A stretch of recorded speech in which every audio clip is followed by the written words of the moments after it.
Okay, so the visit to the studio. Um, so I'll show you my equipment a little bit, what I've been working with to create my music for the last few years.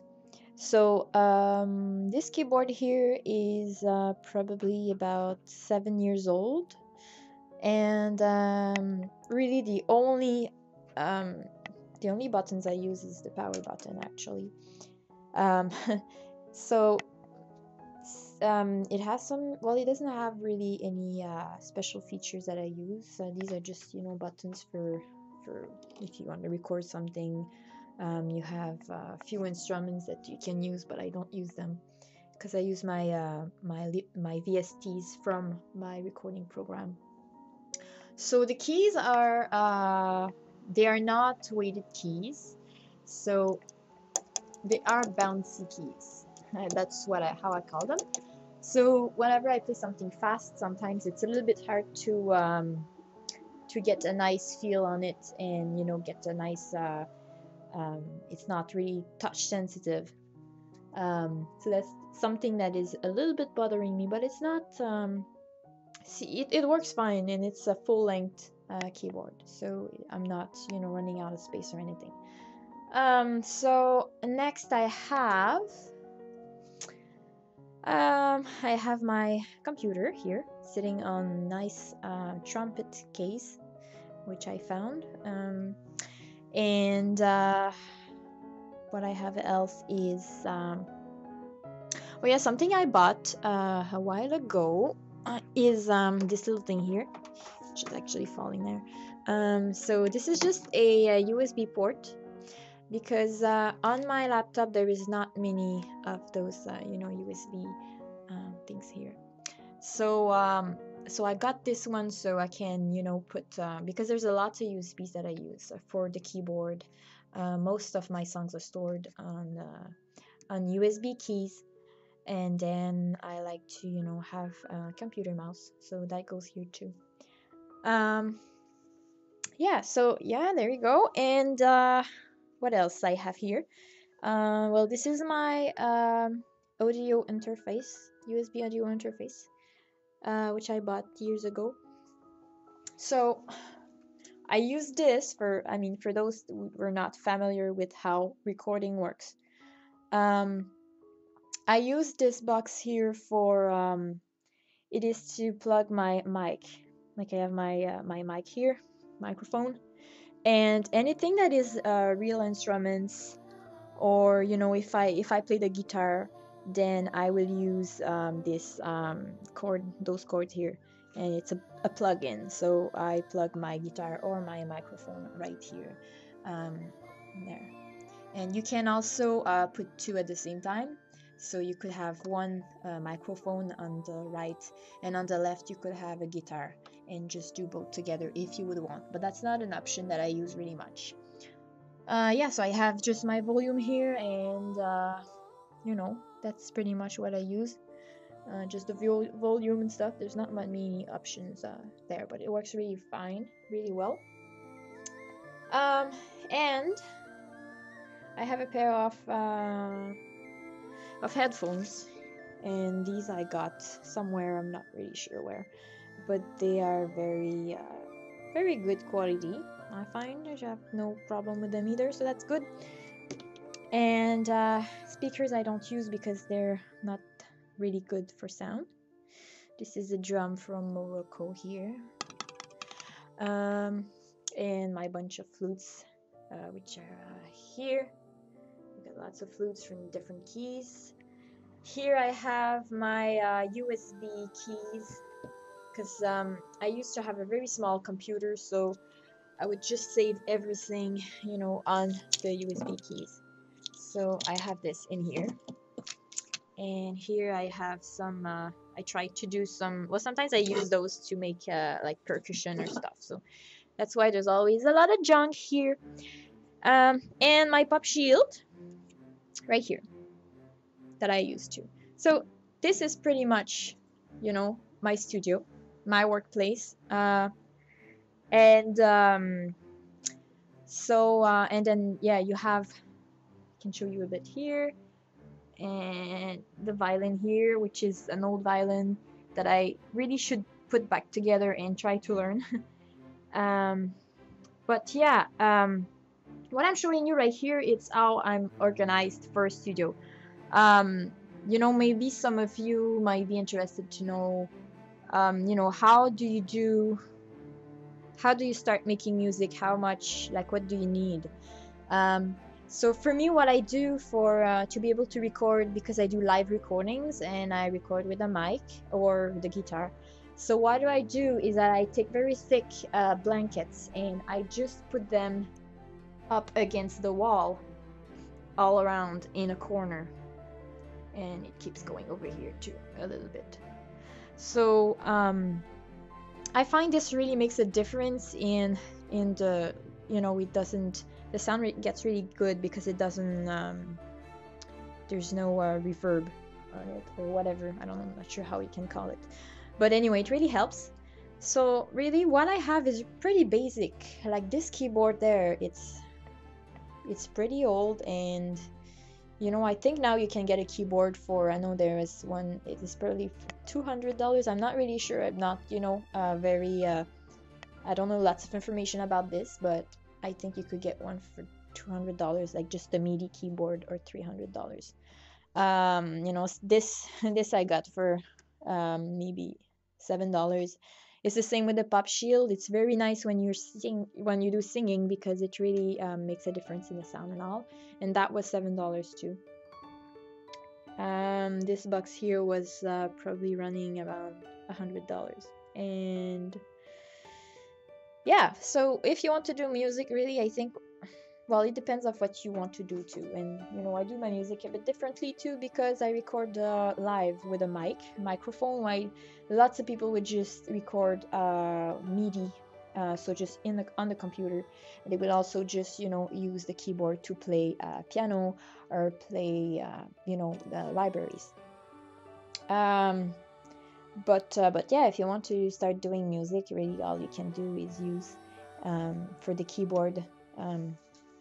You can have something like this, which is really just your USB connection. And once you use this, oops, you can just connect your keyboard to your recording software. And in the recording software, you can choose whichever instruments you want it to play on the keyboard, and then you just record your orchestral music or piano or whatever. And then if you want to use real instruments, or if you are a singer, then for your microphone you need something to connect to your computer, because the plug from the mic is like this. So I guess you could probably find something to put to change it so it's smaller like this, and you could fit right into your computer, and you could record vocals there too. So it's not that complicated. But yeah, that's really what I've been using for the last that's been my studio for this year. It changes often. But whenever I started doing music on this computer here. That's how I made the big epic tracks. Like tracks like Gathering of the Clans, and all the Celtic tracks and stuff. So it was it started having issues. It was shutting off very often. So I'm not sure really what to show you while I'm talking right now. And but anyways, yeah, it started shutting off at every few minutes. So yeah, now I'm having this new laptop here that someone gave to me, and it's really, really helpful, and I'm really thankful to have that, because without it, I don't think I could have been able to do what I'm doing, what I've been doing for the last year, professional music and all that stuff. So yeah, this is where I work. See, you don't have to have a fancy studio. There's a little desk there, and what else? There is an electric guitar in the corner here, which I haven't played for a while, and that's it. That's the visit to the studio. I hope you enjoyed it. All right, so now I'm going to show you the recording software that I use to do my recordings. So Sorry, I have to I have to film my screen because I don't have something to record directly on it. So I hope you can see clearly enough. Um, but yeah, so the way this works is that you have a choice of recording from a microphone or recording a MIDI track. So whenever I want to record my vocals, I would choose this one here, and I would just tell the track that it has to pick up the sound from the microphone, which is from the audio interface right here. So this is connected to the computer here. And so whenever I do vocals, I choose this here, right here. And I go in and just decide the channel. So yeah, so these are for live recordings here. And whenever I want to do like orchestral track, or I want to record piano or add strings or whatever, I would just use the virtual instruments here. So with this software, some virtual instruments came with it already. So that's pretty much all I have. You know, you have strings and piano and all that stuff. But I don't, the only one that I bought is the piano. The piano, I bought it, and those can run about, $100, but they can be way more expensive than that too, for really quality instruments. But these are not, they're really, really, really basic. It's more like a keyboard, the sound that we get yet that you would get on a keyboard. But they can work. Well, I mean, I've been doing my music with it for ever since, and it's not that bad. Um, it takes lots of mixing though, like adding reverb to the strings and adding lots of different things to make the sound clear and more powerful. But I learned that, for the last, I don't know, since I've been working with this for maybe 6 years or something. So yeah, so then you just choose your instrument here. Let's say you would choose a track with strings here. Okay. So because my keyboard is connected to my computer, I have told you have to tell the program to go look for, you have to do a few things in the software just so it knows that it has to pick up from the Yamaha keyboard. But see, if I play on my that's a bad sound, but anyways, if I play here, you can hear it in the recording software, and you can see also here. Okay, so if I will record something, then I will try to go a little bit faster here. If I would try to record something,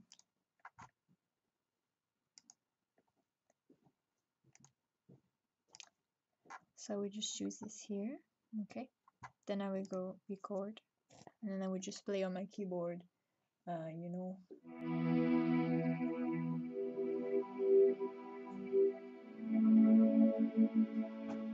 it records and everything is played. Some people like to play one note and then just go on note. I like to do, when I do music, I like to do chords.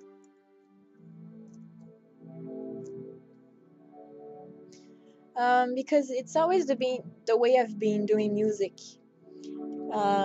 Using chords rather than just, going one note and then do the other notes and stuff like that.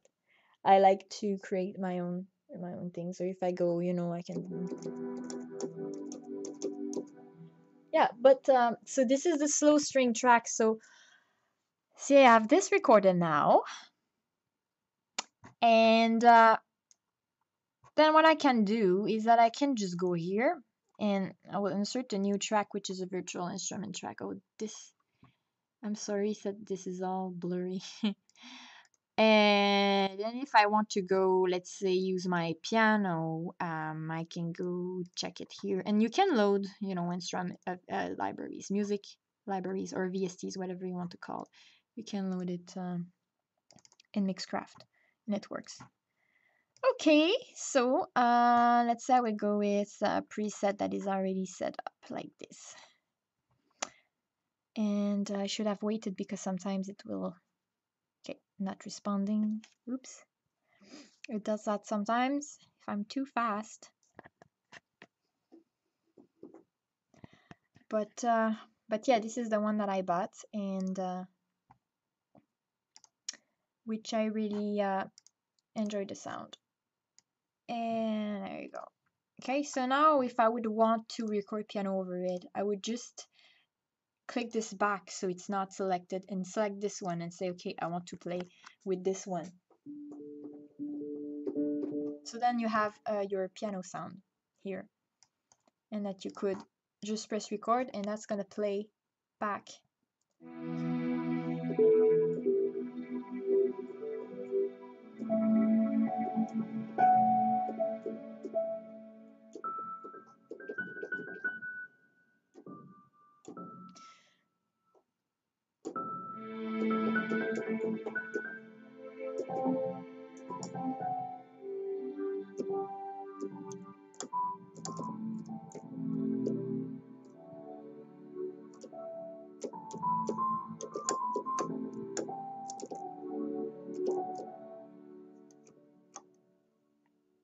So yeah. So this is 2 tracks there, and you know, you can keep going so many for so long because you can just, you know, keep adding more tracks, you know, go here, and you could add anything, you know, all of the instruments. But usually what I use is really piano, strings, and then I have my own mixes that I have done. Which one? This one is the one I use for pretty much all my epic tracks that I used to do. I haven't done much lately, but that's what I was using because it has a nice, powerful sound. But yeah, after that, usually it's a lot of adding the effects. Like on the strings, I will usually use reverbs, and I have already done the presets already done here. Now I usually use oops, not this one there, that would not sound good, and low boost, you know, to give the, and you can play back and hear how it sounds.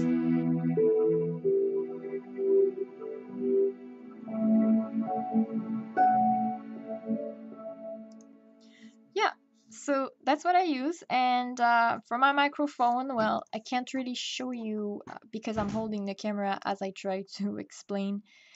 But I would just select this one here, and then I would have my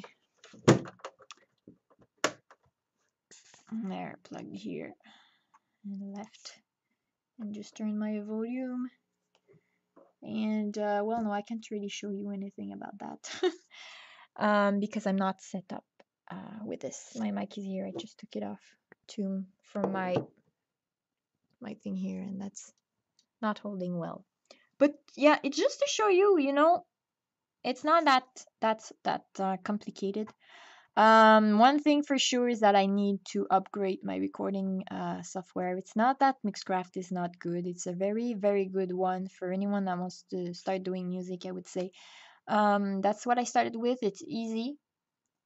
And at the same time, you can do lots of things and you have options here. You can change the melody, but I never use that really, tempo and stuff like that. So yeah, that's what it is, and that's what I use, and that's what I've been using. All my music has been done with me using this recording software. But yeah, like I say, I need to upgrade because some of my projects can be they can be a little bit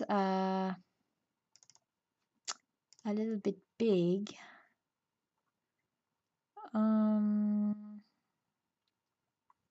I'm really not sure what this is. I have lots of things here. I